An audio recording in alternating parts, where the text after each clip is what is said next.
তখন আমি ওনার কাছে ডকুমেন্টসগুলো দিলাম। দেওয়ার পরে ওনাকে বলছে, দেখুন ভাই, আমি সঠিক টাইমে নাও থাকতে পারি, আমার কোনো একটা দুর্ঘটনা থাকতে পারে, বিপদ থাকতে পারে, কারণ আমার ফোন আন্দোলনের পরে আমার ফোন হ্যাক হয়েছে, সিম ক্লোন হয়েছে। তাহলে অনেক সময় আমাকে ফোন দেয়, আমার ফোনটা ক্লোজ পায়, বন্ধ পায়, কিন্তু আমার ফোন কিন্তু অলরেডি ওপেন। তো আপনি আমাকে হোয়াটসঅ্যাপে নক করেন। উনি ভাই একদিনও আমাকে হোয়াটসঅ্যাপে নক করে না, বরঞ্চ আমি যখন ডেট আসে, আমার আইডিয়া থাকে, আমি ওনাকে ফোন করে করে টাকা দিয়ে দিই। রিসেন্টলি গত মাসের ঘটনা, আমার আম্মু অসুস্থ, আমিও জানতাম না, উনিও জানতো না। তো ওনাকে আমি যখন দেখা করে গেছি, তখন আমি বলছি, দেখেন, আমি যদি নাও আসি, নাও থাকি, আপনি আমার মামলায় দাঁড়াবেন, প্রয়োজনে আমাকে না পাইলে টাইম পিটিশন দিবেন, কারণ টাইম পিটিশন দিতে তো বাদই লাগে না। সবকিছু মিলে ওনাকে আমি টাকাও দিয়ে গেছি, অ্যাডভান্স টাকাও দিয়ে গেছি। এর আগে উনি আবার হোমিওপ্যাথি একটা রেফারেন্স দিয়েছে, তো আমি বলছি হোমিওপ্যাথি যদি রেফারেন্স থাকে তাহলে আমাকে ওষুধটাকে আমি টাকা দিয়ে গেছি, আগেও আরেকবার টাকা দিয়ে গেছি, এই গত মাসে আমি ওনাকে টাকা দিয়ে গেছি। ভাই ওষুধ এনে এনে পরে বলে নষ্ট হয়ে গেছে, হারাই গেছে, অন্য কেউ নিয়ে গেছে, আমাকে টাকা ফেরত দেয়। হ্যাঁ, হোমিওপ্যাথি ভিত্তিক, মানে বুঝছেন আপনি ওষুধও বিক্রি করে। হ্যাঁ, এর প্রমাণও আছে ভাই, আমি রেকর্ডিং যাই হোক, শোনেন, ওষুধও দেয় না, আমার টাকাও দেয় না। পরে আমার অফিসে ওটা একটা ওষুধের এক এক দাম, শোনেন না, লজ্জা নাই, এমনি যে অ্যাসিডিটির জন্য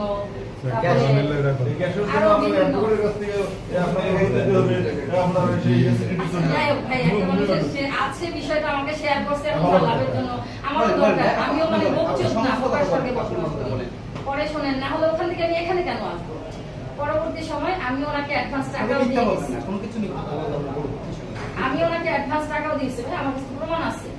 উনি কোনো ডেটে উকিলে দাঁড়ায় নাই। তো গত 28 তারিখে আম্মু অসুস্থ হয়ে গেছে, আম্মু হসপিটালে, আমি চলে গেছি ওনারে ফোন করতে, আমার মনে নাই আম্মু অসুস্থ, আমার আম্মু 1 তারিখে মারাও গেছে।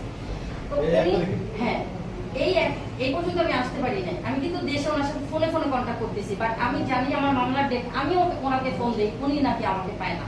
অথচ আমি সবার সাথে কিন্তু কথা বলি। উনি সময় মতো কোর্টে যায় নাই, শোনেন, সময় মতো কোর্টে যায় নাই, কোর্ট জজ সাহেব নিজে একটা এফআইডি দিয়ে রাখছে তার নিজের এখতিয়ারে। এখন এটা তো কোনো এখতিয়ার নাই, শুনেন শুনেন,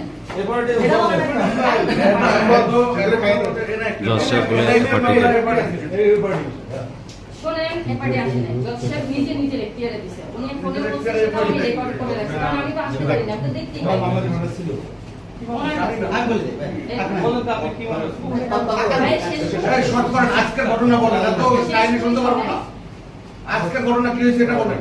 পরে আমি এখানে আসছি, আজকে এসে ওনারা বললাম কি, জজ সাহেব তো কারো নিজের এখতিয়ার নাই মামলায়